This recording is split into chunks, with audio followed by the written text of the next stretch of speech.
Today, I'm going to talk to you about what was left out of the Netflix documentary, The Menendez Brothers. A fair amount of footage is shown of the direct testimony of both Lyle and Eric Menendez, but what you don't see is a photomat envelope that has Kitty's signature on the outside, and the date on the envelope is from when the kids would have been 6 and 9. And there are a couple of creepy and disturbing pictures in that photomat envelope of prepubescent boys completely naked with the heads cropped out of the pictures. And the camera is trained on the lower parts of the children's bodies where it's very clear what the intention was of whoever it was who took those pictures. Eric is identifiable as one of the boys by a birthmark on his wrist, and both Lyle and Eric testified that it was their father who took those pictures and that the pictures are of themselves.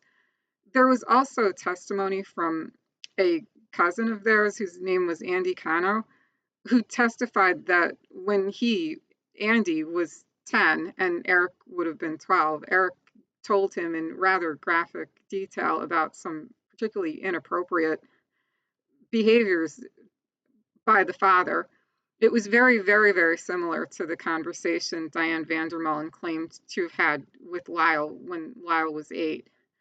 We did see Diane's testimony in the Netflix documentary, but Andy Cano's testimony seems to have been edited out. And there was also a friend of Lyle's who testified that Lyle did not tell him anything while they were hanging out together while Lyle was attending Princeton.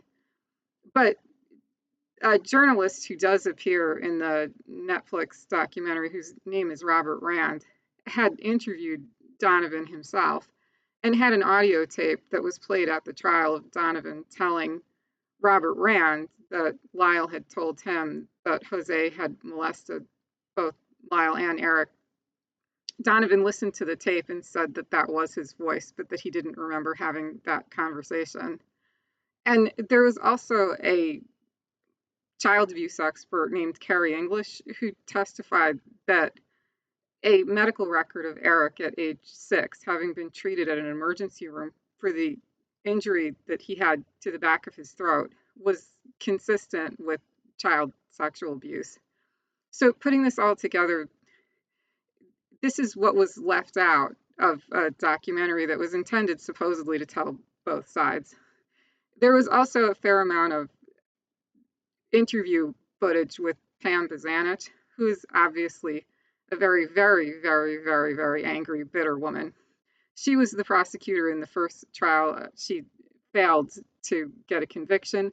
Ultimately, though, she did win because both Lyle and Eric are, according to what Eric's attorney in both trials had to say when she was asked for comment at the very, very end. She made it clear that she didn't think they were ever going to see the light of day.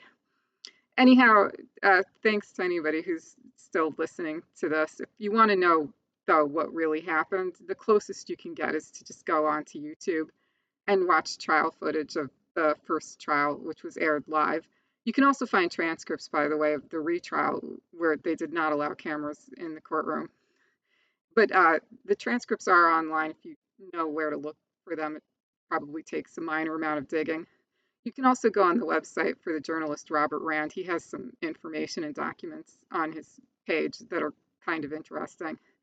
Anyway, I would not leave it up to Netflix if you're interested in what really happened.